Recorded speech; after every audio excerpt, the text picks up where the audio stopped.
Muy buenos días, es un placer de nuevo estar en sus hogares. Esto es Salud Financiera con Jorge Benavides. Hoy un programa muy especial después de una semana bastante convulsa en la economía costarricense por la renuncia de doña Rocío Aguilar, exministra de Hacienda, la cual no dio más, ya la presión fue bastante, se haya equivocado o no, los números de ella la avalaban. En este momento Costa Rica tenía un superávit después de muchos años de no tenerlo. Intentó jalar a todos hacia la reforma fiscal se puede decir que con cierto éxito, aunque las universidades y los médicos de la Caja del Seguro Social se salieron al final del saco con la suya. Pero esto, aparte de lo que haya pasado con ella, nos va a traer una serie de consecuencias, las cuales ya se empezaron a ver, como la calificadora que nos dio una advertencia, y hay muchos temas pendientes con respecto a la reforma fiscal, impuesto al agregado, ¿qué va a pasar con eso? Y para este tema tenía que traer yo a alguien de peso, a una persona que tuviera la autoridad moral para poder hablar de este tema con toda la tranquilidad del mundo. Mi invitado de hoy es graduado de Economía en la Universidad de Costa Rica y ostenta una maestría en Economía de las Políticas Públicas de la Universidad de Illinois y de Administración de Empresas con énfasis en Finanza de la Universidad Interamericana de Puerto Rico. Asesor presidencial del 98 al 2000, viceministro de Transportes, presidente del Consejo Técnico de Aviación, y puedo seguir hablando de todos sus logros, pero mejor lo presento. Con nosotros está hoy el señor Eli Feinsack. Mucho gusto, Eli, de tenerte acá. Muchísimas gracias, Jorge. Un placer estar por acá. Me da mucho gusto que finalmente tengas tu programa y poder compartir micrófonos desde esta otra trinchera. Gracias, de verdad, un placer. Compartimos hace ya un año, ¿verdad? Para lo que fue el plan fiscal, varios programas en 89.1. Comparto prácticamente todos tus criterios, soy fiel lector tuyo y era la persona indicada para hablar de este tema tan incómodo que nos tiene hoy con una incertidumbre total, como hablábamos extra micrófonos, porque de este barco se quedó sin su capitán. ¿Así es? Sí, bueno, como hablábamos extra micrófonos, nominalmente el capitán ahí sigue, pero la persona que tenía el mando del timón, el timón, por lo menos en el rumbo económico, ya no está, ¿verdad? Que era doña Rocío. Creo que es muy significativo porque ella era la persona que estaba sosteniendo ese rumbo del gobierno en materia de recortar de ponerle coto al crecimiento del gasto público, ¿verdad? Que era, digamos, la segunda hoja de la tijera fiscal. La primera fue la subida de impuestos que nos recetaron en diciembre del año pasado, pero dentro del plan fiscal venían los capítulos tercero y cuarto que tienen que ver con el control del gasto público, y la implementación de esos capítulos 3 y 4 requieren de una persona que tenga la absoluta convicción de que eso es lo que tiene que ser. Y el gobierno ha dado señales en las últimas semanas de haber perdido esa convicción. Desde el momento en que la noche antes de la renuncia de doña Rocío se sientan a negociar con las universidades, excluyen al Ministerio de Hacienda y firman un acuerdo donde las universidades en alguna medida se zafan del cumplimiento de la regla fiscal, que es el capítulo cuarto de la reforma, ya nos dan una señal bastante preocupante de que las cosas van por otro rumbo, ¿verdad? Yo me atrevo a decir que lo de la Contraloría General de la República, la recomendación que le hicieron al presidente de suspender a doña Rocío, fue el detonante final de una situación que ya se veía venir, ¿verdad? Que a doña Rocío la excluyeron de la negociación con la Caja. No solo la excluyeron, sino que ministros de gobierno firmaron comprometiendo a doña Rocío a hacer cosas con las que ella no estaba de acuerdo. la excluyeron de la negociación con las universidades, varios ministros y presidentes ejecutivos constantemente estaban cuestionándola abiertamente en público en vez de hacerlo a puertas cerradas, como se deben de ventilar las discrepancias en cualquier equipo, ¿verdad?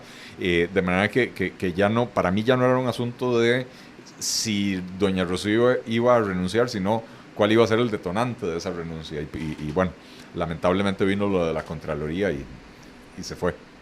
Que fue la excusa. O sea, fue una excusa nada más para sacarla. Yo no sé si fue una excusa, porque decir que fue una excusa es poner a dejar mal a doña Rocío, ¿verdad? Yo creo que ella pues hizo lo correcto desde la perspectiva de ella, ¿verdad? Por supuesto. Pero si ella hubiera sentido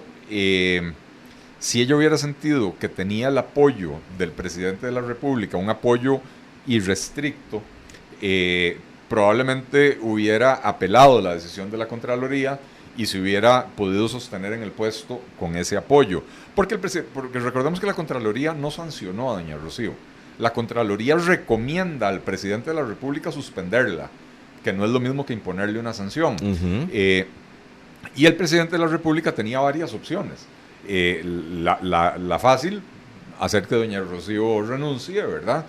Fácil digo en el sentido de que no se compra la bronca de tener que defender a su ministra, y las otras hubieran implicado convicción de que doña Rocío tenía que permanecer en el puesto, y entonces una era apelar ante la Contraloría, decir, no estoy de acuerdo con su recomendación por tales y tales motivos, les pido que lo analicen desde esta otra perspectiva, a ver si la Contraloría variaba su criterio, y la tercera era, acogiendo la recomendación, ordenar una investigación del Consejo de Gobierno a doña Rocío para ver si las cosas, o sea, si se merecía la suspensión o si había atenuantes en su actuación que permitieran sostenerla en el puesto. Pero bueno, el presidente escogió no activar ninguna de esas dos opciones, sino aceptarle rápidamente la renuncia a doña Rocío. Se va doña Rocío. ¿Y qué pasa ahora?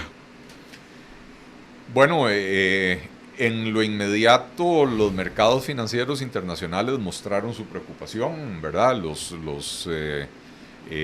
bonos de Costa Rica amanecieron a la baja, lo cual quiere decir que las tasas de interés automáticamente subieron, y esto lo que implica es que cuando el gobierno necesite salir a financiarse le va a resultar más caro. Esto es una señal clara de incomodidad, de duda por parte de los inversionistas internacionales. También las calificadoras, algunas de las calificadoras de riesgo se pronunció en esos mismos días diciendo que el plan de créditos de salvamento ponía en riesgo la estabilidad financiera de los bancos estatales, un poco como para recordarle al presidente que ellos ahí están y nos están observando, ¿verdad? Que no les pasó desapercibida la situación. Y cómo se llama, y también Barclays, que es uno de los principales bancos de inversión del mundo, recomendando a sus inversionistas mantener bajas sus inversiones en Costa Rica, con lo cual están diciendo no nos gusta lo que estamos viendo, ¿verdad? Y al gobierno le queda ahora la enorme labor de encontrar un reemplazo para doña Rocío que permita recuperar esa confianza internacional, y una persona que continúe con la convicción de que el gasto público hay que ponerle límites, ¿verdad? Y de que continúe en la misma línea, independientemente de que habrá diferencias de estilo, porque no hay dos personas iguales, pero la convicción de que ese es el rumbo, de que implementar correctamente los capítulos 3 y 4 de la reforma fiscal es lo más importante que hay que hacer desde el Ministerio de Hacienda en este momento. No hay un plan definido de parte del gobierno para lo que es la reactivación económica, lo hemos venido hablando en estos lunes, pero el presidente da la idea, porque es una idea, todavía ni siquiera se ha plasmado como un proyecto, de el plan de salvamento. También deja ver cierto tipo de negociaciones afuera para atraer inversión extranjera directa, pero son solo planes, o sea, son solo ideas. Con la salida de Rocío damos un paso atrás para esa reactivación económica. Yo no sé si doña Rocío estaba directamente involucrada en la formulación de política económica más allá de la materia fiscal. No. Me da la impresión de que no. La pregunta viene así, la pregunta viene dirigida a lo que dice Moody's, lo que dicen las demás calificadoras. Nos quedamos sin el, como decimos al principio, sin el capitán del barco. Entonces, ya ahora se hace más difícil que empresas o que inversionistas vengan a Costa Rica viendo que ya ni siquiera tenemos la ministra de Hacienda, la que bregó por el plan fiscal, la que luchó, la que hizo que Costa Rica en este momento tuviera un superávit. Entonces, te pregunto, porque sí lo veo, ahora sí lo veo más lejano, una reactivación económica la veo muy lejana. Sí, a ver, sin lanzar campanas al vuelo, porque que en un mes en particular haya un pequeño superávit es una buena noticia, pero no es definitivo que ya se revirtió la tendencia, ¿verdad? Sin embargo, es muy significativo que en un año con una actividad económica tan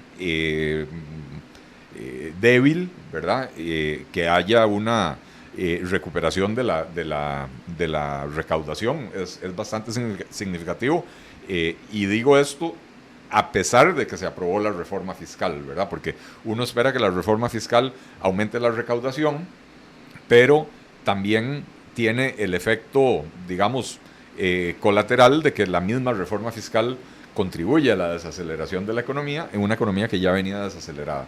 Pero aún así aumenta la recaudación y eso, digamos que es una buena noticia, pero no hay que lanzar campanas al vuelo. Ciertamente, la partida de doña Rocío en esta circunstancia, cuando el gobierno está a pocas semanas de salir a los mercados internacionales a tratar de colocar los eurobonos, ahí sí va a dificultar, ¿verdad? Porque ella era la cara, ella era la que la semana pasada andaba en Washington reuniéndose con organismos financieros y con potenciales inversionistas y bancos de inversión que los representan y qué sé yo, para venderles la idea de que compren la emisión de bonos que va a hacer Costa Rica. Y las señales que nos mandan Moody's y Barclays y todos los demás nos asusta que doña Rocío, que el viernes estaba hablando con nosotros, el lunes o el martes ya no está en el gobierno, ¿verdad? Así que en ese sentido yo más bien me preocupa el tema de la sostenibilidad financiera del gobierno. No hemos resuelto la totalidad del problema con la aprobación de la reforma fiscal. Este año vamos a cerrar aún así con alrededor de un 6% del PIB de déficit fiscal, a pesar de que ahora tenemos la reforma fiscal. Entonces estamos lejos de haber resuelto el tema fiscal. Si no se colocan los eurobonos, eso va a tener una implicación en las tasas de interés. Si los eurobonos se colocan con un mercado nervioso, con tasas de interés más altas de las que el gobierno había proyectado, eso va a tener una implicancia en el aumento del gasto, porque va a haber que pagar más intereses de los que se tenía previsto, ¿verdad? Así que por ahí sí, la reactivación económica, a mi juicio, no tiene tanto que ver ni con eurobonos ni con reforma fiscal. Por el contrario, la reforma fiscal más bien tiene un efecto negativo sobre la actividad económica. La reactivación económica tiene que ver con reformas estructurales y reformas de otra naturaleza que este gobierno no está acometiendo. Y no lo estaba acometiendo cuando estaba doña Rocío y no lo estaba acometiendo cuando estaba doña Edna como coordinadora del equipo económico, pero no pareciera haber, por lo que no pareciera haber la convicción en el gobierno de que este otro tipo de reformas que yo llamo estructurales, de introducir competencia en el mercado eléctrico para reducir los costos. Ya ahora tenemos empresas disminuyendo operaciones en Costa Rica porque el costo de la energía los está matando.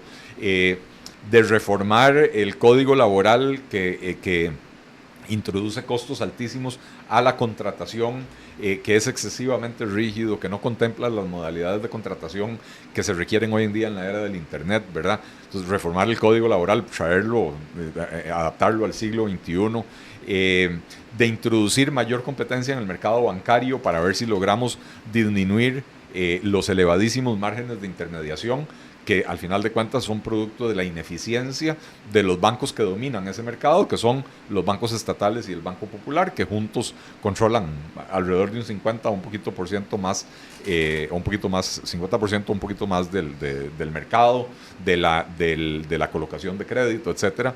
Entonces, esas ineficiencias se traducen en márgenes de intermediación elevadísimos, lo cual se reduce en elevados costos de financiamiento para las empresas, lo cual se traduce en mayores costos de producción, lo cual se traduce en mayor costo de la vida, ¿verdad? Entonces, ese tipo de reformas, lamentablemente no hay nadie planteándolas, ni en el gobierno, ni en la misma Asamblea Legislativa, y con lo cual no quiero decir que no se están haciendo reformas importantes, ¿verdad? La reforma del derecho de huelga es fundamental, porque sin esa reforma, que el viernes la Sala Cuarta le dio luz verde, sin esa reforma es imposible impulsar las demás reformas porque nos paralizan el país. Pero la reforma de empleo público que planteó el gobierno, los diputados ya se la devolvieron y le dijeron, no señores del gobierno, esta reforma es una mazaguada que no sirve para absolutamente nada, va de regreso, ¿verdad? Entonces, nuevamente, uno se pregunta, ¿cuál es la convicción del gobierno para hacer esas reformas? ¿Qué criterio te merece el plan, o la idea, el plan que don Carlos Alvarado sacó de salvamento para todos los deudores públicos? Me parece que es un plan mal concebido, que no va a lograr los objetivos deseados, que va a ser un alegrón de burro para la gente que está endeudada y cree que finalmente le va a llegar un crédito de salvamento, y que al final de cuentas la única explicación que le encuentro es populismo electoral. ¿Por qué digo todo esto? En primer lugar, el presidente habla de que esto es una medida vital para la reactivación económica, porque básicamente lo que dice es, la gente ya no tiene capacidad de consumo porque está tan endeudada que no puede salir a comprar. Bueno, lo último que usted puede hacer cuando tenemos un problema serio de sobreendeudamiento es alentar que la gente salga a reanudar un ciclo de consumo, si se quiere, irresponsable en alguna medida. Si usted ya se metió en el problema del sobreendeudamiento, la solución no es alentarlo a usted a seguir sobreconsumiendo para volver a sobreendeudarse. El plan de salvamento crea lo que los economistas llamamos un riesgo moral. El riesgo moral es básicamente cuando se crean ciertas condiciones que le permiten a los agentes económicos, en este caso a los bancos y a los deudores, actuar como que si no tuvieran ese riesgo, como que si tuvieran una cierta protección de ese riesgo. Y entonces, ¿por qué digo yo que se introduce el riesgo moral? Porque la señal que se le manda al consumidor es, no importa qué tan mal haya manejado usted sus finanzas personales, no se preocupe porque papá Estado va a venir a rescatarlo. Y a los bancos, y no solo bancos, a los almacenes de electrodomésticos y a las financieras que han prestado plata a gente a la que no le debieron prestar plata porque tenían niveles de endeudamiento del 70, 80, 90% de su salario, ¿verdad? ¿Qué les estamos diciendo a ellos? Vamos a limpiarle sus estados financieros, le vamos a quitar las deudas más riesgosas, se las vamos a pasar a los bancos estatales y ustedes van a poder reanudar ese ciclo de préstamos irresponsables. Y ojo lo que dije, y se los vamos a pasar a los bancos estatales. Eso es lo que te iba a decir. Y esa es la razón por la cual Moody's advirtió que este plan pone en riesgo la estabilidad financiera de los bancos, porque se les estaría trasladando clientes de muy alto riesgo a una tasa de interés muy por debajo del mercado. Ahora bien, tenemos un problema de desempleo, más de 300,000 personas según el último indicador. Sí. Tenemos un problema de que las familias están endeudadas. Vi el financiero decía que aproximadamente 8 millones de colones promedio. Sí. Y es un problema que hay que atacarlo. Pero también veo una situación difícil porque nadie va a querer en las condiciones actuales venir a invertir en Costa Rica. O sea, veo que la inversión extranjera directa, que pueden ir como zonas francas, por ejemplo, va a estar bien difícil que pueda crecer en estos meses. ¿Qué hago entonces? Bueno, yo creo que lo de la inversión extranjera directa hay que verlo en su justa dimensión, porque la inversión extranjera depende de otros factores. Por supuesto que la estabilidad financiera del gobierno es importante, pero la inversión extranjera depende de que las empresas que van a invertir aquí en Costa Rica tengan mercados en otras partes donde colocar su producto. Por eso también cuando el presidente salió a anunciar en junio, julio, que tal empresa iba a contratar 300 personas más y la otra 500, esto no son medidas de reactivación económica, porque las empresas que están en zona franca y los call centers y las empresas de servicios y las empresas de manufactura que están en Costa Rica en zona franca, no dependen del ritmo de la economía costarricense, dependen del ritmo de las economías donde ellos venden, que es mayoritariamente Estados Unidos y los mercados desarrollados, Europa, qué sé yo. Y entonces, cuando una empresa que ya está instalada en Costa Rica anuncia que va a expandir sus operaciones, es porque está respondiendo a una situación de mercado afuera de Costa Rica. O sea, no importa si Costa Rica está mal, a ellos les conviene seguir estando aquí para venderle servicios a Portugal o para venderle servicios a Estados Unidos o a Brasil o a China, ¿verdad? Servicios o productos. La inversión extranjera probablemente se va a ver afectada por esta situación de desaceleración global. La economía alemana oficialmente ya entró en recesión, la economía británica con esta locura del Brexit está en una situación bastante precaria. Estas dos economías juntas representan más o menos un 38% del PIB europeo, y Francia, que es la otra economía más grande de Europa, pues tampoco está así como muy jijique, digamos, ¿verdad? China y Estados Unidos con su demencial guerra comercial, ambos países están creciendo mucho menos que el año pasado, o sea, están en desaceleración. Nicaragua se espera una contracción del 5% del PIB, y Nicaragua es muy importante en términos de nuestras exportaciones, no solo por lo que enviamos a Nicaragua, sino por lo que enviamos al resto de Centroamérica, que viaja por vía terrestre vía Nicaragua, y cuando Nicaragua tiene problemas, disturbios, cierres de carreteras, nuestras exportaciones no pueden llegar a su destino. Y Centroamérica, como región, es nuestro segundo mercado más importante de exportación, y tiene una particularidad, que la mayoría de las pymes que exportan a Centroamérica. Y entonces cuando se afecta a este mercado en particular, porque digamos a Estados Unidos es mayoritariamente empresas grandes, la mayoría cuando se afecta al mercado centroamericano, se afecta a un sector de la economía que es muy vulnerable, que es de las pymes y de lo que se conoce como el régimen definitivo, ¿verdad? ¿Cómo? Vamos a ver, ¿cómo te la planteo para no comprometerte? Como economista, como empresario, ¿ves difícil que en este gobierno haya un plan de reactivación económica?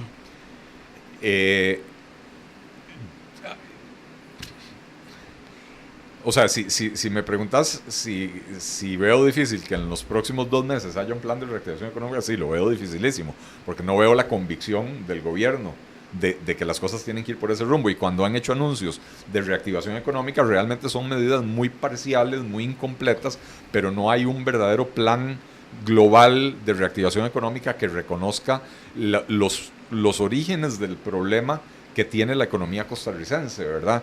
Que mucho tiene que ver con lo que indican los índices globales de competitividad, de cuáles son los campos en los que estamos fallando. Entonces, pero uno no puede hacer una observación de esas abarcando los próximos 2 años, porque si la situación económica se complica más, si los mercados externos no recuperan la confianza en Costa Rica y entonces se nos complica la colocación de los eurobonos, etcétera, etcétera, etcétera, todas esas son situaciones que podrían obligar al gobierno más adelante así empezar a tomarse en serio el tema de la reactivación económica y salir con un plan comprensivo, ¿verdad? Si se nos complican la colocación de eurobonos, que es más o menos lo que se vislumbra a futuro por la situación que estamos pasando en este momento, Costa Rica en sí como país, ¿cómo va a quedar en el resto de Centroamérica, en lo que es competencia con el resto de Centroamérica? Porque, digamos, muchas zonas francas, muchas empresas se han ido a otros países de Centroamérica porque aquí es caro. O sea, ya una empresa aquí tiene sus servicios, su operación es cara. Sí. Van a ir buscando, las empresas han ido buscando otro tipo de mercados, por llamarlo así, para colocarse y que su operación ya sea un poco más fluida, menos entrabamiento y todo lo demás. Costa Rica con los ceroboros, si no se coloca, entraríamos en una situación más difícil de la que estamos ahorita. Yo soy lo suficientemente viejo para acordarme todavía de las épocas en que comprar productos japonés era mal visto, ¿verdad? Cuando yo era chiquillo, la gente buscaba comprar un televisor Zenith o ya se me olvidaron las marcas, RCA o qué sé yo. Nadie buscaba comprarse un televisor Panasonic o un televisor National o qué sé yo, porque lo japonés era visto como de mala calidad. Los japoneses, y esto es un proceso normal en los países, van elevando el nivel de sofisticación de sus productos, ¿verdad? Entonces, hoy en día nadie duda de la calidad de los productos japoneses. Entonces, hace 15 o 20 años, comprar productos coreanos era mal visto. Los carros coreanos eran muy malos y los televisores coreanos eran de mala calidad. Y hoy ya más bien no compramos lo coreano porque ya se hizo muy caro y andamos comprando Huawei chino, ¿verdad? Entonces, Costa Rica también tiene que ir escalando en el nivel de sofisticación de lo que hace y lo ha venido haciendo muy bien en los últimos 30 o 35 años. En los años 80, lo que Costa Rica producía en Zona Franca era maquila de textil, ¿verdad? Pero una t-shirt la hace cualquier persona sin mayores calificaciones, ¿verdad? Tiene que aprender a usar la máquina de coser y listo, y eso se lo enseñan en línea en 3 meses, ¿verdad? Hoy en día lo que están haciendo las empresas de Zona Franca requiere un nivel de sofisticación bastante más elevado y hemos ido progresando. Intel antes hacía microchips en Costa Rica, ahora Intel hace investigación y desarrollo, que ya es un nivel más elevado, ¿verdad? Entonces, el hecho de que algunas empresas de Zona Franca se vayan a destinos menos desarrollados no necesariamente es malo. Quiere decir que simplemente Costa Rica ya se volvió muy caro para producir eso. Pero si Costa Rica no resuelve el problema de qué poner a esas empresas a hacer en Costa Rica, ahí sí nos metemos en un problema. O sea, cuando una empresa de textiles se va de Costa Rica, es porque ya es insostenible la estructura de costos de Costa Rica para producir un producto tan sencillo, ¿verdad? El día que Intel se lleve su operación de investigación y desarrollo a El Salvador, ahí sí tenemos que preocuparnos, ¿verdad? Porque eso hablaría muy mal de nuestro país. Lo que quiero decir con esto es, hay ciertas cosas que son parte de un proceso natural, ¿verdad? La inversión extranjera cada vez va buscando actividades más sofisticadas para hacer en Costa Rica, porque la mano de obra de Costa Rica es cara y la mano de obra de Costa Rica es sofisticada, ¿verdad? Se me fue tenía un punto que quería hacer y se me fue por ahí, ¿verdad? Pero ¿cómo se llama? Es cara, es sofisticada, pero es una mano de obra de calidad. Es una mano de obra de calidad y este era el punto que quería hacer.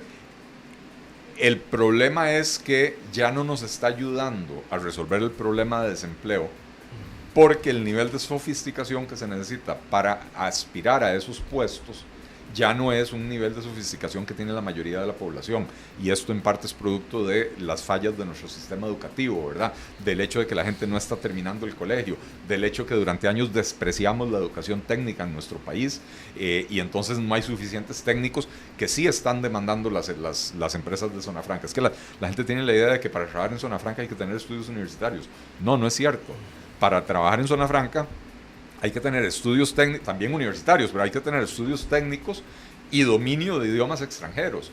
Y eso es donde el sistema educativo costarricense dejó abandonada a la gente. Entonces, muy bueno lo de Zona Franca, que va cada vez elevando el nivel de sofisticación, pero en la medida que se eleva ese nivel de sofisticación y no se acompaña con una elevación de la calidad de la educación, entonces no le estamos resolviendo el problema a la gente que sí tiene el problema de desempleo hoy en día, que mayoritariamente es la gente que no ha concluido sus estudios, etcétera. Estamos en vivo por Facebook Live en 895. Estamos en vivo también por Salud Financiera con Jorge Benavides. Vamos a ir a una pausa. Si tiene algún tipo de pregunta, al WhatsApp 88 895 895 y ya volvemos.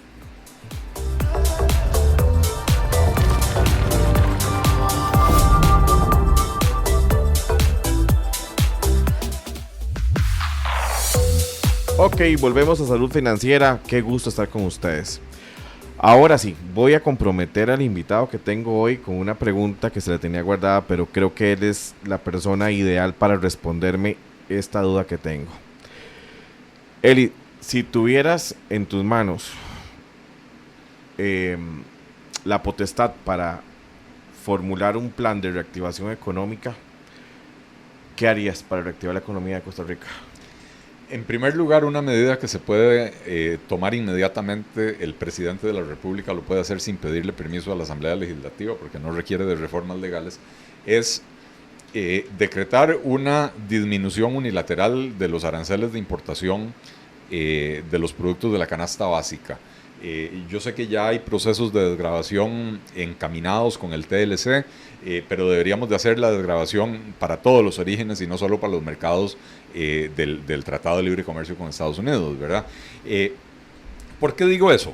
Porque los productos de la canasta básica tienen aranceles, que son impuestos a la importación de los productos, que andan en el orden de 40, 45, en algunos casos hasta más del 50%. Hace un par de años llegaban hasta el 150%, pues ciertas partes del pollo, por ejemplo, tenían aranceles del 150%, ya han ido bajando. Y esto implica un encarecimiento automático de los productos de la canasta básica, que consumimos todos los costarricenses, pero que quienes más destinan como proporción de sus ingresos a la canasta básica es precisamente la gente más pobre. Y entonces hay un estudio de 1998 que lamentablemente no se ha actualizado, pero en el 98 se había estimado que el sobreprecio que paga la gente por estos esquemas proteccionistas representaba hasta un 40% del ingreso de la gente más pobre. Y básicamente la gente compraba el producto, gastaba 40% de su ingreso y gastaba otro 40% de su ingreso pagando el sobreprecio. Y después solo le quedaba otro 20% para otras cosas fuera de la canasta básica. Entonces, hoy en día ese 40% probablemente disminuyó porque han disminuido los aranceles. Pero si fuera un 25% y nosotros eliminamos esos aranceles, es como devolverle a la gente 25% de su poder adquisitivo, del poder adquisitivo de su salario o de sus ingresos, de donde tenga, del origen que sea. Y entonces la gente, sobre todo la gente pobre, este dinero lo van a agarrar y lo van a usar para comprar otras cosas, para incrementar su consumo de lo que ya consumían o para consumir cosas que antes no podían darse el lujo de consumir. Y entonces pueden no solo mejorar su calidad de vida o su nivel de vida, sino que además pueden sustituir productos menos sanos por otros más sanos. Por ejemplo, algo que es sabido, ¿verdad? Mucha gente que su única proteína animal es salchichón, porque es lo único que les alcanza para comprar. Bueno, el salchichón es muy rico, pero no es muy bueno para la salud, ¿verdad? Entonces, bueno, si estas personas pueden sustituir por pollo o pescado o lo que sea, no solo mejora su salud, sino que ponen este dinero a circular de una manera sana en la economía y esto permite una cierta medida de reactivación económica.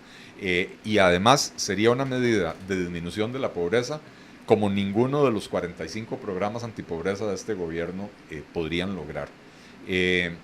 Segundo, yo empezaría a promover, pero esto es para más largo plazo, una nueva reforma fiscal, pero para hacer una simplificación tributaria de Padre y Señor nuestro. Porque en Costa Rica la carga tributaria para las empresas es muy elevada.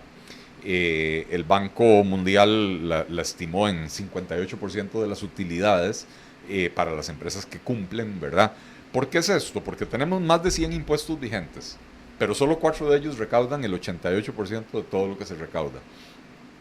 Tenemos impuestos con tasas muy altas, pero además con muchos niveles de tasas, ¿verdad? Y entonces ahora, por ejemplo, en la renta del salario, dependiendo de cuánto gana usted, o está exento, paga un 5, paga un 10, paga un 15, paga un 20, paga un 25, ¿verdad? Y todo ese montón de categorías lo que hacen es alentar la evasión o la ilusión, ¿verdad? Cuando usted se va acercando a un umbral, empieza a buscar la manera de no traspasarlo, ¿verdad? Pero queremos que la gente aumente sus ingresos, no queremos que la gente se quede pobre, ¿verdad? Y entonces tenemos muchos impuestos, tasas muy altas, con muchísimas diferentes categorías, y además tenemos 1.200 exoneraciones, o más de 1.200 exoneraciones vigentes, y entonces al final de cuentas, muchos impuestos, que paga muy poca gente. De hecho, 450 empresas son responsables de 2/3 partes de todo lo que se recauda, y además el impuesto al salario lo paga menos del 8% de los asalariados, ¿verdad? Entonces, muchos impuestos muy altos que paga muy poca gente, con lo cual la carga está muy mal repartida y no hay manera de hacer crecer esa recaudación que no sea subiendo los impuestos como nos acaban de hacer, lo cual desincentiva la inversión. Nosotros tenemos más de 100 diferentes impuestos. En la página web del Ministerio de Hacienda hay, creo que todavía está, una lista que se llama algo así como tributos vigentes a octubre del 2017, si no me equivoco, o agosto del 2017. En ese momento había 105 impuestos en la lista. Con la reforma fiscal incrementó, ¿verdad? Porque se crearon nuevos impuestos, nuevas categorías de impuestos, etc. Entonces, la simplificación tributaria, ¿qué buscaría? Eliminar un montón de impuestos que es más caro administrarlos que lo que se recauda. Con ello usted libera funcionarios, auditores de Hacienda, para que se concentren en aquellos impuestos que sí recaudan. Con eso va a poder disminuir la evasión y la elusión, ¿verdad? Le va a disminuir los costos de cumplimiento a las personas y a las empresas, lo cual facilita que la gente cumpla con el pago de sus impuestos, ¿verdad? Pero además, al repartir la carga un poco mejor, usted puede bajar las tasas de los impuestos, aplanar esos impuestos, que no haya tantos niveles diferentes, ¿verdad? Y entonces hacer que la recaudación sea mucho más efectiva, y aún bajando las tasas de los impuestos, provocar un aumento en la recaudación, con lo cual mejora la situación fiscal del país. Pero al bajar las tasas de los impuestos, fomenta la inversión. Costa Rica, antes del plan fiscal, a tu criterio, ocupaba una reestructuración de impuestos antes de aplicar el plan. Claro, lo mismo que estoy diciendo, o sea, si a mí me hubieran puesto a escoger reforma fiscal en ese momento, hubiera dicho, claro, hagamos una reforma fiscal en esta línea que yo estoy diciendo. En vez de agarrar los impuestos que ya hay y subirlos, los impuestos que ya hay los paga muy poca gente. Y la única forma entonces de subir la recaudación es poner a los pocos que pagan a pagar más, ¿verdad? Y encima de todo, ¿de qué hicimos? Agarrar el impuesto de ventas, lo convertimos en IVA, con lo cual cubrimos ahora, que ese sí es un impuesto que paga todo el mundo, ¿verdad? Y entonces ahora pusimos los servicios a pagar IVA, que antes no pagaban. Entonces se le aumentó el costo de la vida a la gente, ¿verdad? Y es un impuesto bastante regresivo. Entonces, ¿qué hubiera hecho yo? Hubiera hecho, sí, promulguemos una reforma fiscal para simplificar el Código Tributario de Costa Rica, disminuir la cantidad de impuestos, bajar las tasas, eliminar la mayoría de las exoneraciones, para poder entonces hacer que la carga se reparta más parejamente, y poder de que todos jalemos la carreta juntos, ¿verdad? Y que todos estuviéramos en el mismo saco, sin que nadie se saliera, como pasó la semana pasada con las universidades, o como pasó con la Caja del Seguro Social. Claro, bueno, eso es más en el tema del gasto, ¿verdad? Pero efectivamente, o sea, la otra parte de la reforma fiscal es la que sí se hizo en los capítulos 3 y 4. A mí me hubiera gustado ver más recorte del gasto y no contención, que fue lo que se hizo. Pero contención del gasto es un paso adelante importantísimo comparado con lo que teníamos antes, ¿verdad? Si usted logra hacer que el gasto público crezca menos de lo que crece el PIB, por ejemplo, entonces año tras año, aunque el gasto todavía crece, año tras año representa un porcentaje menor del PIB, y entonces deja de ser tan importante como es hoy en día. Entonces la contención del gasto es una manera más gradual de llegar a donde yo quisiera llegar con un recorte del gasto. Pero también tenemos que entender que hay que recuperar la confianza de la gente, decirle a la gente, vamos a bajar los impuestos, es una medida que genera confianza, pero también decirle a la gente, vamos a hacer las reformas estructurales que necesitamos para recuperar la competitividad. Nuevamente, ¿por qué Costa Rica no es competitiva? La electricidad es carísima, la mano de obra, no es que la mano de obra sea cara, es que todo lo que va alrededor del hecho de contratar, a veces a la gente se le olvida que si a usted lo contratan y le van a pagar 300,000 colones, al empresario usted le cuesta 550,000 colones, porque él tiene que pagar la caja, la seguridad, un montón de cosas alrededor, ¿verdad? IMAS, IFAM, no sé qué, ¿verdad? INA, etcétera, seguro del INS, etcétera, ¿verdad? Entonces, cuando usted lo contratan por 300,000 colones, al empresario usted le está costando por lo menos 500,000. Entonces, esto hace que el empresario sea muy cuidadoso, muy reacio a la hora de aumentar la contratación. Y eso se vino a complicar ahora con la era de las computadoras, de la automatización, de la robotización y de la inteligencia artificial. Ahora hay un montón de cosas que con tecnología relativamente barata se puede hacer sin contratar más personas. Entonces, en la medida que los costos de contratar personas sean tan elevados, hay un incentivo para no contratar. En parte por ahí tenemos este problema de desempleo que tenemos en el país. Entonces, si no atendemos esas cosas, vamos a seguir en el nadadito de perro por otros 50 años más. ¿El futuro de Costa Rica en educación está en las carreras técnicas? Ciertamente, o sea, en todas las áreas de la educación, tanto en la académica, universitaria, como en la secundaria, tenemos que enfocarnos en las áreas técnicas, lo que en inglés llaman STEM, por las siglas en inglés de las siguientes áreas: ciencia, tecnología, ingeniería y matemáticas, ¿verdad? Y en ciencias, por supuesto, van incluidas las ciencias de la vida, etcétera, física, química, biología, etcétera. ¿Por qué? Porque esas son las áreas en las que se están generando los empleos. Esas son las áreas que son necesarias para conseguir empleo de punta hoy en día. Y entonces no importa si usted va a estudiar ingeniería en mecatrónica o si usted va a estudiar un técnico en mecatrónica, va a encontrar empleo. Pero sí, la educación tiene que enfocarse, y esto no quiere decir exclusivamente, ¿verdad? Pero la educación sí tiene que enfocarse en estas áreas que es donde se está generando la demanda. Si queremos incrementar la inversión extranjera y que esa inversión extranjera genere empleo para las mayorías, esa educación tiene que empezar a darse en estas áreas. Vamos a ir de nuevo a un corte para ya finalizar esta charla o esta clase magistral que nos está dando Eli sobre la activación económica. Ya volvemos.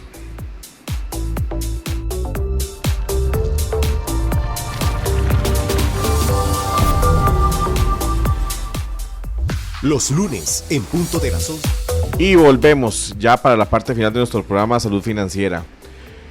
Eli,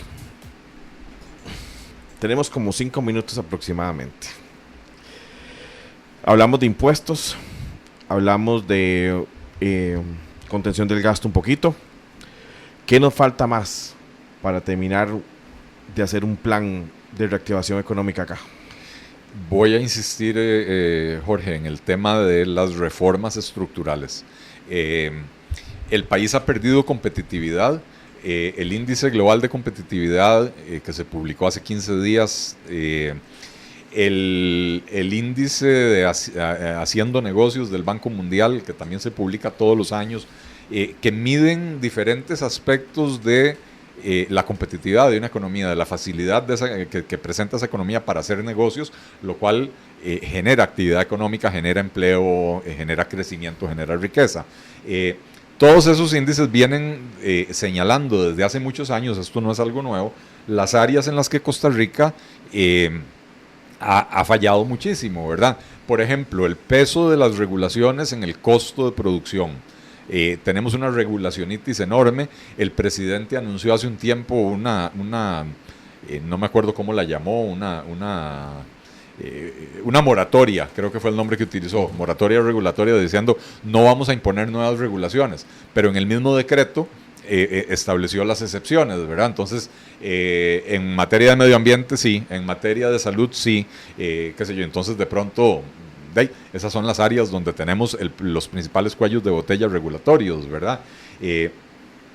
Ciertamente hay que reducir, hay que simplificar los trámites en este país, pero necesitamos, insisto, las reformas estructurales, aquellos aspectos donde hemos perdido competitividad. El costo de la energía es elevadísimo, el peso de los impuestos en el sector productivo es muy elevado, la infraestructura es pésima y salimos calificados terriblemente mal. El tema de la falta de competencia en el sector financiero que incide en estas tasas de intermediación tan elevadas, y ahí hay temas regulatorios que hay que resolver. Hay reglas diferentes para los bancos estatales que para los privados y reglas diferentes para las cooperativas de ahorro y crédito, ¿verdad? Y se debería emparejar un poco la cancha. pero también hay que tomar medidas de apertura de mercados para introducir mayor competencia. O sea, hay áreas en las que hemos fallado y venimos fallando e insistimos en fallar y nos las muestran una y otra vez todos estos índices y nos las vuelven a mostrar cada año y seguimos sin actuar sobre ellas. Esas son las áreas en las que hay que hacer lo que yo llamo reformas estructurales para permitirle a la economía costarricense crecer ya no a un 3% anual, sino ojalá un 5, un 6% anual. Y esto no es teoría, Jorge, esto no es un sueño de opio.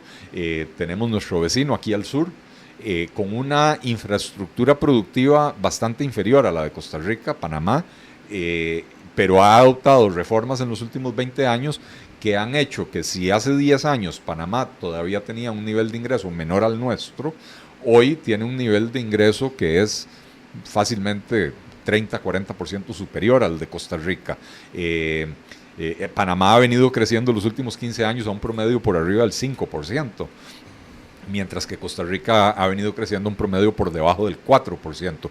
Y eso hace una enorme diferencia, porque ese 1%, 1,5% de diferencia cada año se va acumulando y hace que en el mediano plazo la diferencia sea muy notoria. Nos hemos quedado durmiendo en los laureles del pasado y ya no nos está alcanzando. Nos quedamos con la fama de años atrás. Así es. De verdad, es un placer que estuvieras conmigo hoy. Gracias, de verdad. Espero volverte a tener. Como lo dije al principio, sos una de las voces que más autoridad puede tener en el tema de reactivación económica por tu trayectoria y también porque haces de la economía algo más entendible, porque en sí la economía y nosotros los economistas somos bien aburridos, ¿verdad? Eric, muchas gracias por estar hoy con nosotros, de verdad, te lo digo, gracias por sacar tu tiempo, sé que tu agenda es muy ocupada y este programa está para lo que vos querás, de verdad. Muchísimas gracias, Jorge. De verdad que ha sido un placer estar por aquí, un gusto reencontrarte y te deseo la mejor de las suertes con el programa. Ojalá tengamos salud financiera, para empezar, y que tengamos el programa Salud Financiera por décadas por venir, porque es importantísimo. Gracias a todos que nos escuchan. Este programa se repite hoy a las 8 de la noche. Está por Facebook Live también grabado. Es bueno, ya yo lo recomiendo. Júrelo que el que más aprendió hoy fue su servidor. Gracias por todo, que Dios los bendiga. Nos vemos el miércoles si Dios quiere. Hasta luego.